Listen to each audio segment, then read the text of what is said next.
Hey guys, I'm Hellhound, and if you saw my earlier video, I did a review of the original Black Christmas from 1974. Really good Christmas slasher movie. You should check it out. And in that video, I mentioned that I was going to go see Star Wars: The Last Jedi, which I just did. I just got back from it. I saw it at the theater. I just got home.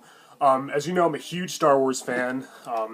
Obviously, yeah, huge Star Wars geek here. I have been all my life. I've always loved Star Wars.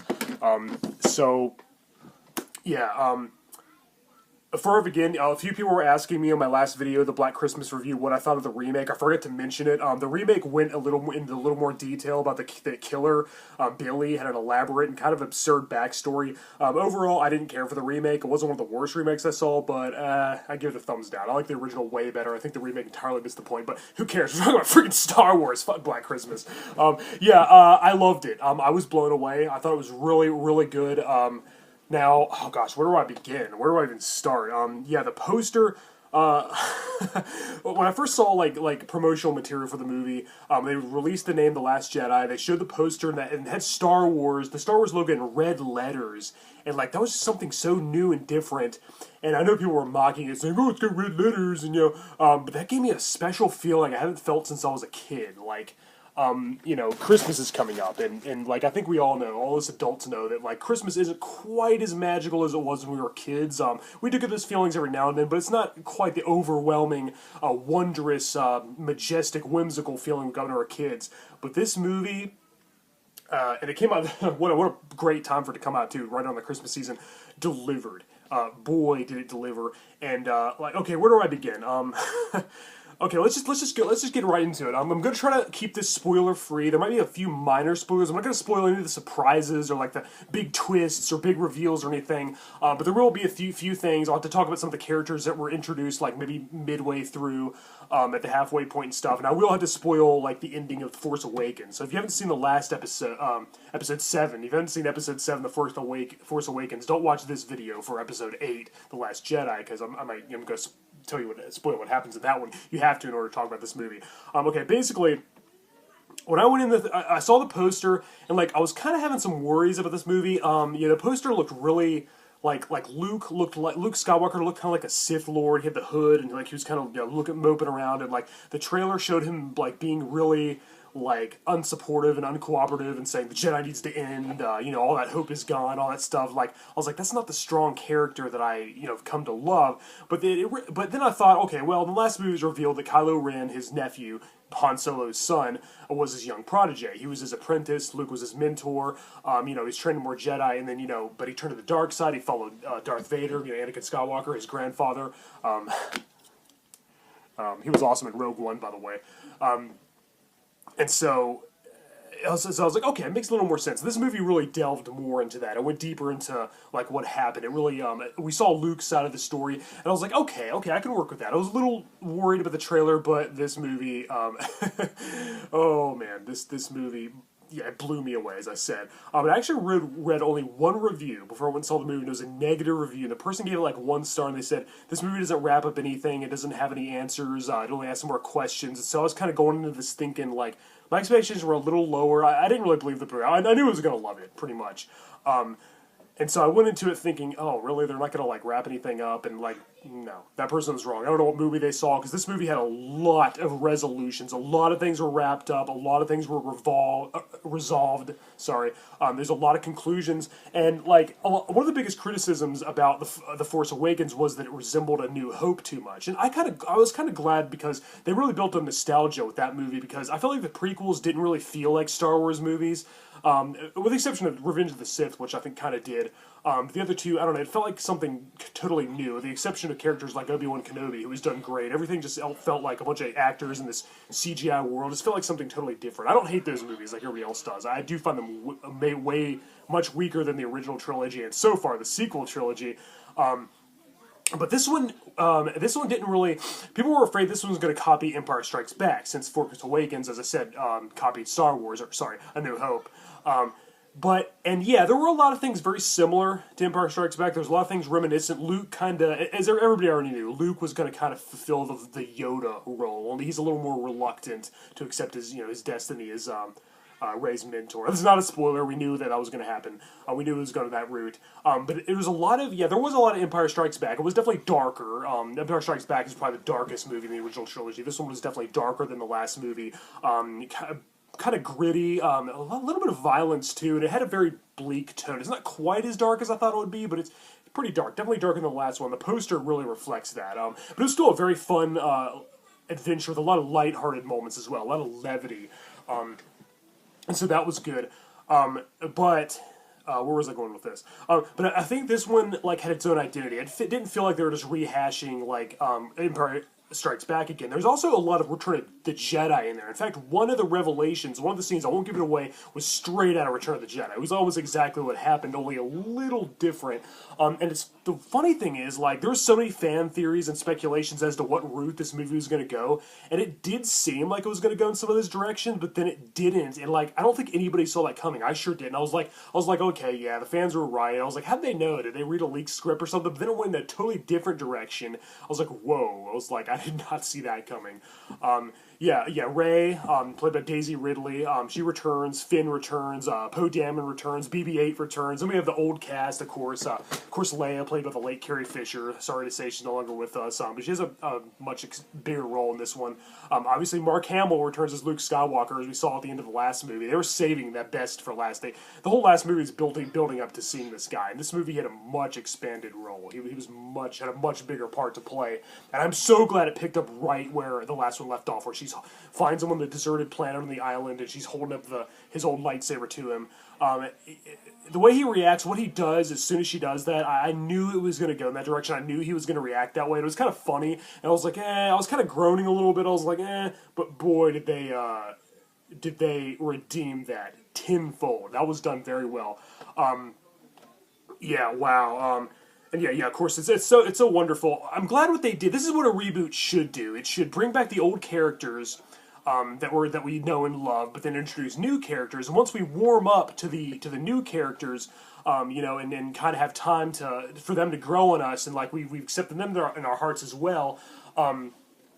Then that's what a reboot should do. That's everything the Ghostbusters reboot didn't do. It should have had the old characters, the old Ghostbusters mentoring new recruits, but it didn't do that. It completely ignored it and took a totally different direction. That's not how you do a reboot. Ghostbusters is not how you do a reboot. Force Awakens and Last Jedi, the sequel trilogy, that's how you do a reboot. Introducing new characters.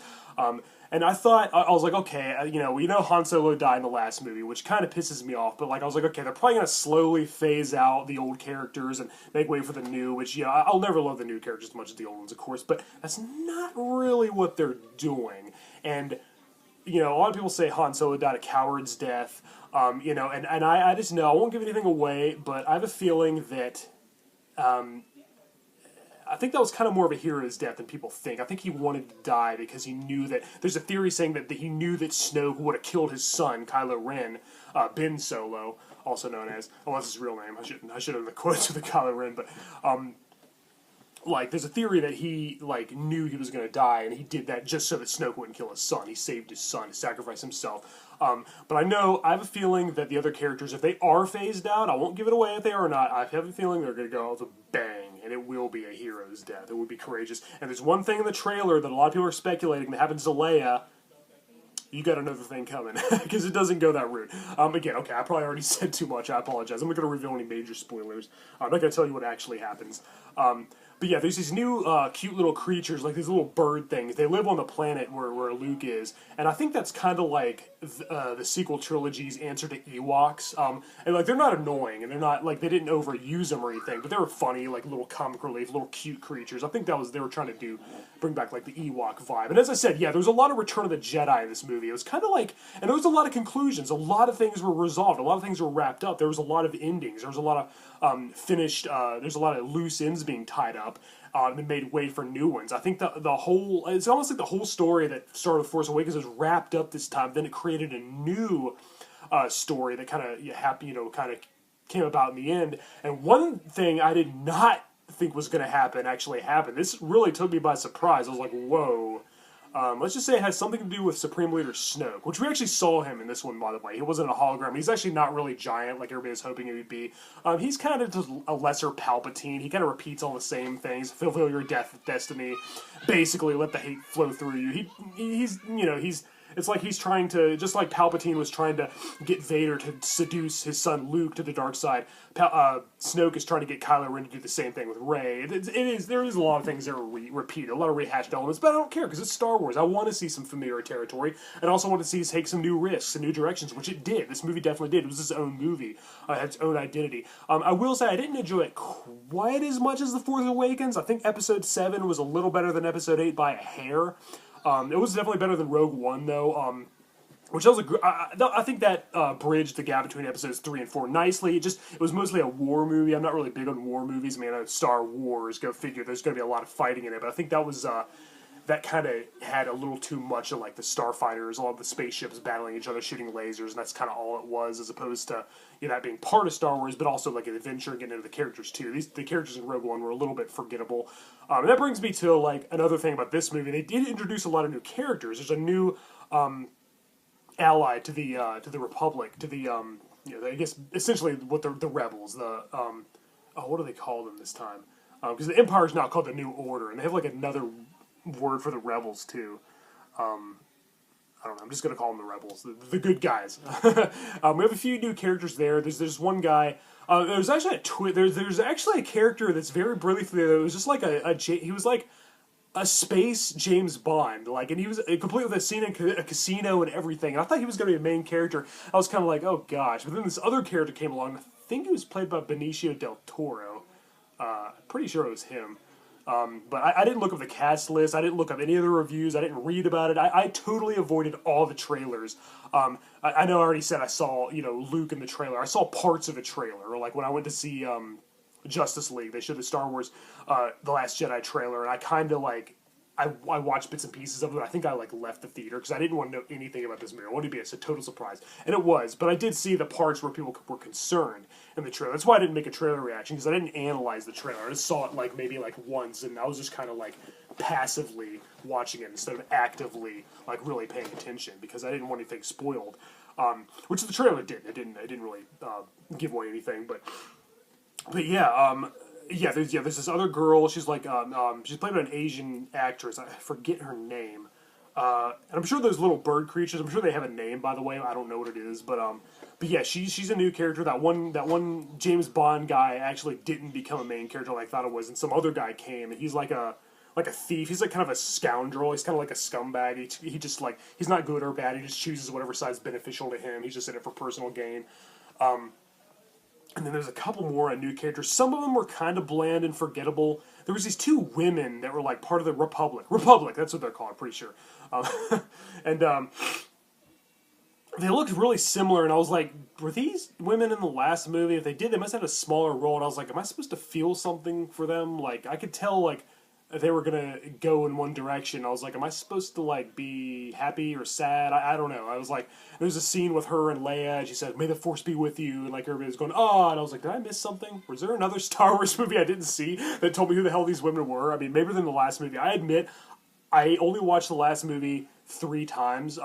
Once in the theater, once as soon as I bought it on DVD, and then one more time I watched it on TV, but I was kind of passively watching. I wasn't paying strict attention. So Force Awakens admittedly it wasn't fresh in my mind when I saw this movie. I was planning on watching it, but I've been so busy I didn't even really get to watch the entire Black Christmas before I did my review of that, did my proper research. So I admit I've been really busy lately. Haven't done much time for videos or watching movies, but yeah, Force Awakens wasn't totally fresh in my mind, but I did read the plot summary in Wikipedia just so I remember. I already remember most of what happens anyway. The character Maz, who's another new character introduced in Force Awakens, she had a small part in this movie. And of course C-3PO was back, played once again by Anthony Daniels, and Chewbacca played by Peter Mayhew. Kenny Baker, the little person who played R2-D2, sadly no longer with us. So that sucks, but yeah, all the other actors, except for Harrison Ford, of course. But I have a feeling and this isn't a spoiler because I'm not going to say whether or not this happens in the movie or if I just think it's going to happen in the next movie. I'm really kind of hoping that he became part of the Force. And there's another thing I have a theory on. A lot of people were complaining about Rey being more powerful than Luke ever was and knowing how to operate the Millennium Falcon better than Harrison Ford did and all that stuff. So great seeing scenes of the Millennium Falcon again, with Chewbacca in it, of course. I have a theory why she was more powerful to start. She didn't really need proper training. And Luke does kind of train her in this movie, but like he's just kind of showing her like the dark side of things, like pardon the pun, no, not the dark side of the Force, but like he's kind of showing her how it can go wrong and how the Jedi kind of fell apart and went wrong and why all the mentors, all the Jedi become old and wise old mentors and go into exile all the time. It actually made sense. But anyway, I have a theory why she was so powerful and why she was like a Mary Sue, as people call.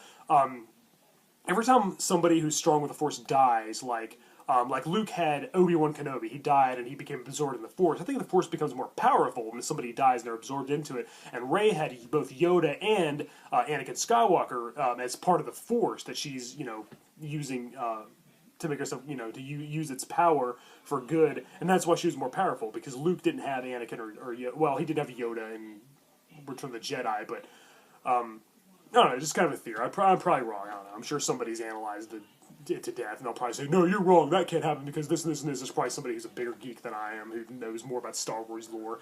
But yeah, a lot of it did feel like Empire Strikes Back. It was a lot darker, and a lot of it was like Return of the Jedi, too. It was maybe even more similar to Return of the Jedi because of all the conclusions. This movie could have been the conclusion. If there was just a couple more things wrapped up, this could have been the finale. But I'm glad there's one more. I can't wait to see episode 9. I can't wait till the title's revealed.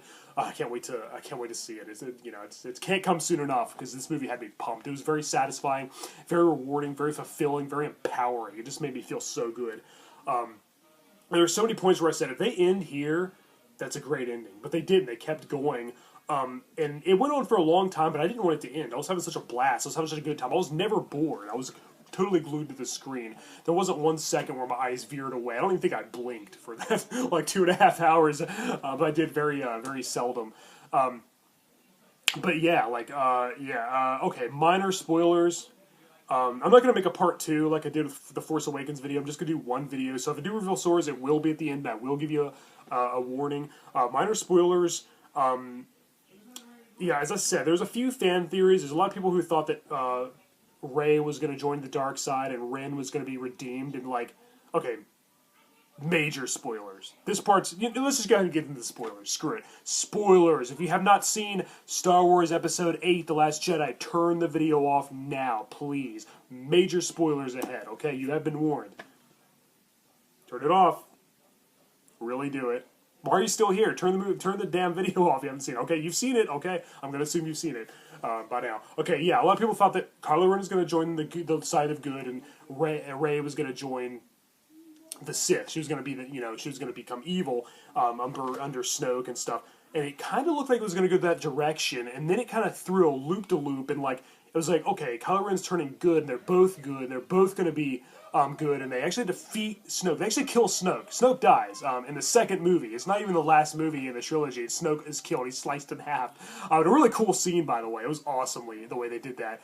Then they battle their way out of the New Order, and Kylo Ren is like, okay, they're both going to be good. He's going to help them fight. I was like, it kind of pisses me off that he killed Han Solo. I didn't really want to see him redeemed. I just wanted to see him suffer because he's killed one of my favorite characters of all time, but it was Harrison Ford's idea, so whatever. Then he's still evil, but he wants to overthrow the New Order, and he wants Rey to join him. And he says, "This is the end of the Sith, the Jedi." If you watching this part, you've already seen the movie, so you already know. But yeah, my opinion on that, I was like, okay. So it didn't really go the route people were saying at all. It actually did the opposite. It would have looked like it was going to go in that direction, but then it did something a little different, a little new. It was kind of refreshing.